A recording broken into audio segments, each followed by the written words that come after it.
আসসালামু আলাইকুম। বাংলাদেশ বেতার, রাজশাহী। স্থানীয় সংবাদ পড়ছে মোহাম্মদ শহীদুল হক সোহেল।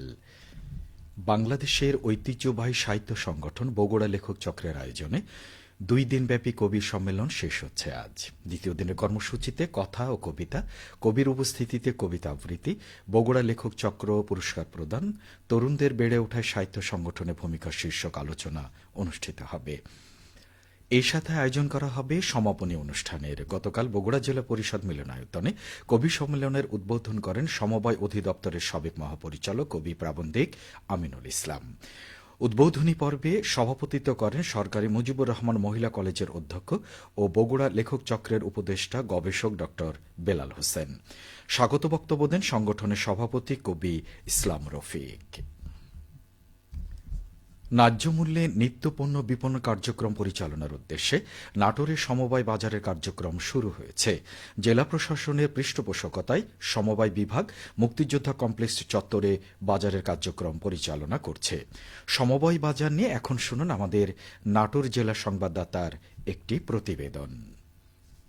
ন্যায্য মূল্যে নিত্যপণ্য বিপণন কার্যক্রম পরিচালনার উদ্দেশ্যে নাটোরের সমবায় বাজারের কার্যক্রম শুরু হয়েছে। জেলা মুক্তিযোদ্ধা কমপ্লেক্স চত্বরে আজ এই বাজারের উদ্বোধন করে জেলা প্রশাসক আসমা শাহিন বলেন, দ্রব্যমূল্যের ঊর্ধ্বগতিটা নিরসনকল্পে আমরা এই কনসেপ্টটা চালু করেছি যে সমবায় অধিদপ্তরের সহযোগিতায় এবং জেলা প্রশাসনের পৃষ্ঠপোষকতায় ন্যায্য মূল্যের অস্থায়ী বাজার আমরা তৈরি করেছি এবং এটি আমার মনে হয় সামনের দিনগুলোতে জিনিসপত্রের দাম হ্রাস করতে সহযোগিতা করবে এবং জনগণ যেন সঠিক দামে ন্যায্য দামে জিনিস কিনতে পারে, এই উদ্দেশ্যকে সামনে রেখে এই ন্যায্য মূল্যের অস্থায়ী বাজারটি করা হয়েছে এবং আমরা চেষ্টা করব যেন এই কনসেপ্টে আরো কিছু বাজার প্রতিষ্ঠিত হয় যাতে ভোক্তারা সহজে তাদের প্রয়োজনীয় জিনিসপত্র এখান থেকে কিনতে পারে। বাজারের ক্রেতা ইউসুফ আলী বললেন, আমি এখানে বাজার করতে এসেছি। বর্তমানে যে বাজারের দ্রব্যমূল্য ঊর্ধ্বগতি, সেই তুলনায় এই বাজারটার সকল পণ্যের দামে আমরা এখানে কম পাচ্ছি। আমি নিজেও সন্তুষ্ট। আমি চাই যে এই ধরনের বাজার প্রতিদিনই হোক, অন্ততপক্ষে সপ্তাহে 3 দিন হলেও আমাদের মতো মধ্য আয়ের মানুষরা বাঁচবে। জেলা প্রশাসনের পৃষ্ঠপোষকতায় সমবায় বিভাগ পরিচালিত এই বাজারের প্রভাব ছড়িয়ে পড়ুক প্রচলিত বাজারে। দ্রব্যমূল্যের দাম কমে স্বস্তি আসুক জনজীবনে, প্রত্যাশা সকলের। ফরাজি আহমদ রফিক বাবন, নাটোর জেলা সংবাদদাতা, বাংলাদেশ বেতার, রাজশাহী।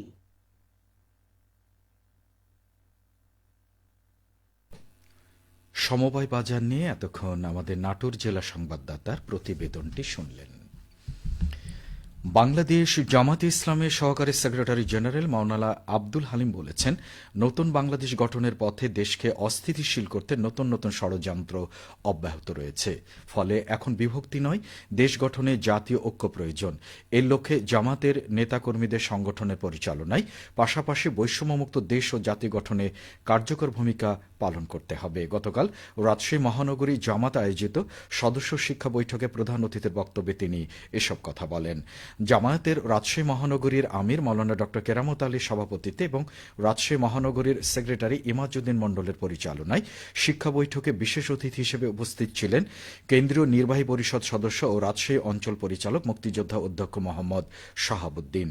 এছাড়া মহিলা জামাতের সদস্যদের নিয়ে পৃথক নগরীতে একটি মিলনায়তনে শিক্ষা সদস্য বৈঠক অনুষ্ঠিত হয়। স্কুল অব দ্য হলি কোরআন বগুড়ার আয়োজনে হিফজুল কোরআন অ্যাওয়ার্ড 2024 প্রদান করা হয়েছে। গতকাল শুক্রবার সকালে শহীদ টিটু মিলনায়তনে 24 জন কৃতি হাফেজের কোরআন শিক্ষার্থীকে পাগড়ি ও হিসাব পরিয়ে দেন প্রতিষ্ঠানের চেয়ারম্যান বিশিষ্ট শিল্পপতি আলহাজ মোহাম্মদ নাহিদুজ্জামান নিশাদের সভাপতিত্বে এতে প্রধান অতিথির বক্তব্য রাখেন বাংলাদেশ পুলিশ রাজশাহী রেঞ্জের ডিআইজি আলমগীর হোসেন। প্রধান অতিথির বক্তব্যে তিনি বলেন, কোরআনের পাখিদের মধ্য থেকে যেন আগামীর নেতৃত্ব সৃষ্টি হয়, তাহলে দেশের দুর্নীতি, লুটপাট ও সন্ত্রাসী দূর হবে। অনুষ্ঠানে বিশেষ অতিথির বক্তব্য রাখেন জেলা পুলিশ সুপার জেদান আল মুসা, সরকারি আজিজুল হক কলেজের বাংলা বিভাগের সহযোগী অধ্যাপক ও বিভাগীয় প্রধান ড কাজী তহিদুল আলম চৌধুরীও বিশেষ অতিথি হিসেবে উপস্থিত ছিলেন। নওগাঁয় চলতি রবি মৌসুমে ৭০,১০০ হেক্টর জমিতে সরিষা আবাদের লক্ষ্যমাত্রা নির্ধারণ করা হয়েছে। গতকাল উৎপাদন লক্ষ্যমাত্রা ধরা হয়েছে ১,১৭,০৬৭ মেট্রিক টন। জেলার মান্দা, আত্রাই, রানীনগর, মহাদেবপুর ও সদর উপজেলায় এবার বেশি সরিষা চাষ হচ্ছে। কৃষকদের আগ্রহী করে তুলতে ১১টি উপজেলায় ৫৭,০০০ প্রান্তিক কৃষককে সরকারি প্রণোদনা হিসাবে বিনামূল্যে বীজ ও সার প্রদান করা হয়েছে। কৃষি সম্প্রসারণ অধিদপ্তরের উপপরিচালক কৃষিবিদ আবুল কালাম আজাদ বলেন, প্রণোদনার আওতাভুক্ত প্রত্যেক চাষিকে ১ বিঘা জমির বিপরীতে বিনামূল্যে ১ কেজি বীজ, ১০ কেজি এমওপি সার এবং ১০ কেজি করে ডিএপি সার প্রদান করা হয়েছে। প্রত্যেক কৃষকের অনুকূলে প্রদানকৃত বীজ ও সারের আর্থিক মূল্য ৫২৫ টাকা। সেই হিসাবে নওগাঁ জেলায় ৫৭,০০০ কৃষকের অনুকূলে দেওয়া প্রণোদনার মোট আর্থিক মূল্য ২,৯৯,২৫,০০০ টাকা।